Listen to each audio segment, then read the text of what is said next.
सभी भक्तजनों को माँ काली भैरव दरबार की तरफ से नवरात्रि के इस पावन पर्व की हार्दिक शुभकामनाएं और अभिनंदन है। और आज पुनः हम लोग चर्चा करने जा रहे हैं महाराज की, जो कि इस दरबार के संचालक हैं और कहीं ना कहीं भक्तों पर कृपा किए हुए हैं। महाराज से विशेष प्रश्न यह करने जा रहे हैं कि ठड्ढेश्वरी साधना के बारे में महाराज का क्या विशेष ज्ञान और सलाह मशवरा है अपने भक्तों को। जी महाराज, आप ठड्ढेश्वरी साधना के बारे में हमारे भक्तों को अवगत कराएं। देखिए, ये कुछ ऐसा नहीं है खास कि बताने वाला हो। ये तो अपना भाव है माई के प्रति, किस तरह से माई की सेवा करनी है हमें। तो ये तो भाव है, एक तो खास नहीं बताने वाला। इंसान के अंदर अगर भक्ति जागृत हुई है तो भक्ति किस तरह से कर रहा है वो तो एक अलग बात हो जाती है। तो ऐसा कुछ नहीं है कि हम कोई खास अनुष्ठान पे हो, बस माई की सेवा कर रहे हैं और कुछ नहीं। जैसे अगर कोई भक्त ठड्ढेश्वरी साधना करना चाहता है, जैसा कि आप कर रहे हैं, आप सभी भक्त लोगों से भी अनुरोध है कि आप सभी देख सकते हैं कि महाराज जो है पूरे के पूरे नवरात्र इसी तरह से खड़े होकर के पूरे के पूरे नवरात्र व्यतीत करते हैं माता रानी की भक्ति में। और आपकी इस अनन्य भक्ति को देखते हुए हमारे जो मार्गदर्शक भक्त हैं, जो हमारे मार्ग को अनुयायी करने वाले भक्त हैं, उनके लिए कुछ विशेष साधन साधना यंत्र तंत्र मंत्र कुछ आप अगर आप बताएं तो उनपे कुछ गुरु कृपा के रूप में प्रसादी मिलेगी उन्हें। कैसा भैया कि यहाँ हम तुम्हारे लिए साधना कर ही रहे नवरात्र में, अपना साधना क्या सेवा कर रहे हैं माई की, साधना तो नहीं, सेवा कर रहे हैं माई की।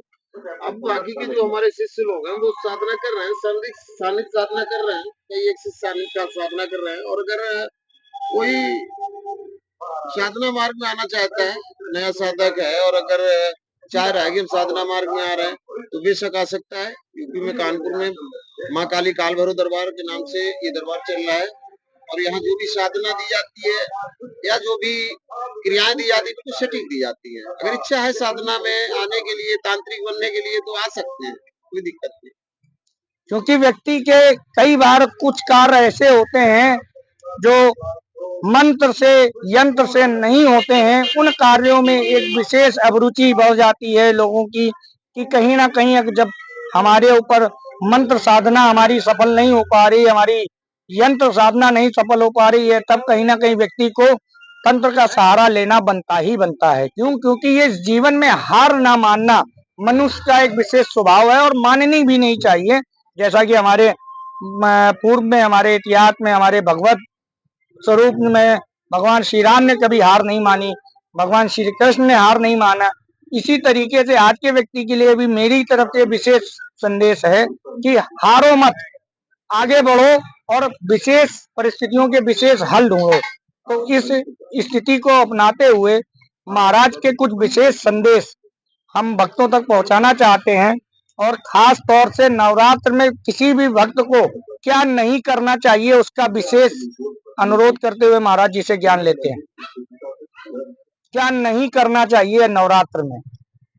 देखिए भैया, ये पावन पवित्र पर्व आता है माता का चैत में, जो चैत के नवरात्र होते हैं। बहुत से इसमें ऐसी चीजें होती हैं जो इंसान को नहीं करना चाहिए उस समय। भले ही आप आगे पीछे करते हैं, अलग बात होगी, लेकिन इन 9 दिन में वो नहीं करना चाहिए। उससे करने से हमारे घर में दरिद्रा, या ये समझ के चलो कि आप रोजी रोजगार वैभव सब कुछ खत्म होता है। तो इसलिए सबसे पहली बात तो आप ये समझिए कि नवरात्र भर तो इंसान को सात्विक भोजन करना चाहिए, दारू शराब मीट मुद्रा में हाथ नहीं लगाना चाहिए, ना ही ऐसे लोगों की संगत करना चाहिए। अगर भाव है, माई की चरणों में भाव है और माई को आध्यात्मिक में है और माई को जान रहे हैं कि जो भी है तीनों लोगों की माई ही है, तो फिर आपको इन सब चीजों से थोड़ा दूर रहना चाहिए। जुआ जैसे लोग खेलते हैं, नशा करते हैं, मीट दारू करते हैं और थोड़ा चरित्रहीन का काम करते हैं, इस तरह के कुछ काम होते हैं जो नहीं करना चाहिए। इंसान को थोड़ा छल कपट नवरात्र भर ना करो किसी के साथ में, बेहतर रहता है। हमारे जो घर के हमारे परिवारजन होते हैं, समझे, हमारे परिवार चलने में क्या होता है कि कहीं ना कहीं कुछ ऐसी समस्या खड़ी हो जाती है कि हमें दिक्कत मिलती, संकट आता है तो कहते हैं, हम लगता है हमें किसी ने करवा दिया, ऐसा नहीं होता कुछ भैया, हमारी गलतियां कुछ ऐसी होती हैं जिनमें देव ही संकट देने लगते हैं हमको। जब ऐसी गलतियां हम लोग करते हैं कुछ ऐसे समय पे। जी महाराज, आपके द्वारा बताई गई बातों को आप हमारे जो भी अनुयायी भक्त हैं और जो भी हमारे आने वाले भक्त हैं वो सभी अनुसरण करेंगे और अपना मंगल कल्याण करते हुए हम सभी उनके लिए प्रार्थना करते हैं कि महामाई जो नवरात्र की जो पावन पर्व में जो है सभी पे कल्याण करें और माता की विशेष कृपा बनी रहे। जय बाबा की, जय माँ काली दरबार काल भैरव दरबार की ओर से सभी भक्तों को नवरात्र के पावन पर्व की पुनः हार्दिक शुभकामनाएं।